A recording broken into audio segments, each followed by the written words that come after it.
Hello bachcho, let's read the question. Question says Ram's salary is equal to the Mohan salary. Due to the recession, the salary of Ram and Mohan are made half. The final salary of Ram will be the equal to the Mohan is as per first exam, 7 exam, 6 exam and second exam. Solve करते हैं बच्चों question को। इस question के लिए जो की concept है वो देख लेते हैं यहाँ से हम।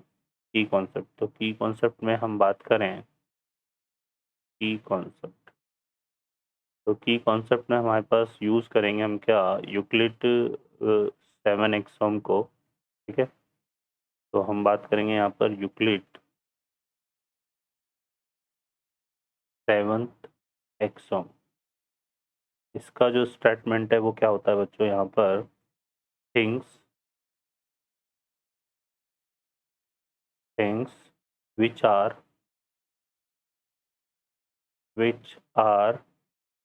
half of halves of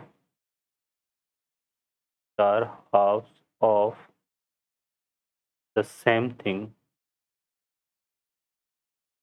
the same thing are equal to one another।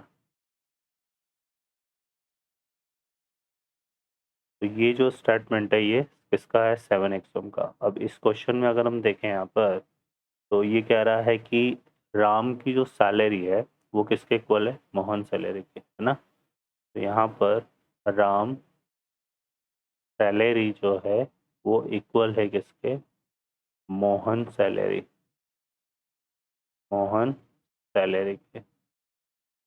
ठीक है, अब यहाँ पर फर्दर क्या हो रहा है, तो यहाँ पर हमारे पास और आगे देखो ये स्टेटमेंट में ये भी आ रहा है कि Ram and Mohan are made half. ठीक है, the salaries of Ram and Mohan are made half. ठीक है, तो यहाँ पर हमारे पास स्टेटमेंट में ये भी आ रहा है कि सैलरीज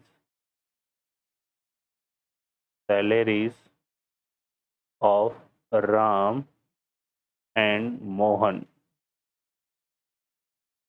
मेड हाफ, है ना, आर मेड हाफ।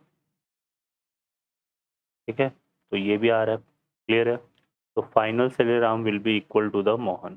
ठीक है, तो देखो दोनों की सैलरी को अगर हाफ बना दिया जाए तो भी दोनों की सैलरी क्या होगी, इक्वल ही होगी।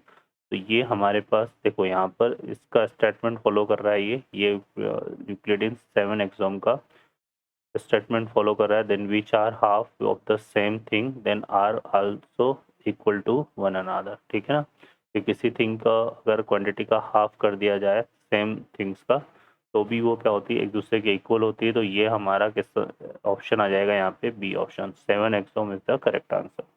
ओके बच्चों, I hope you understand well, best of luck, thank you.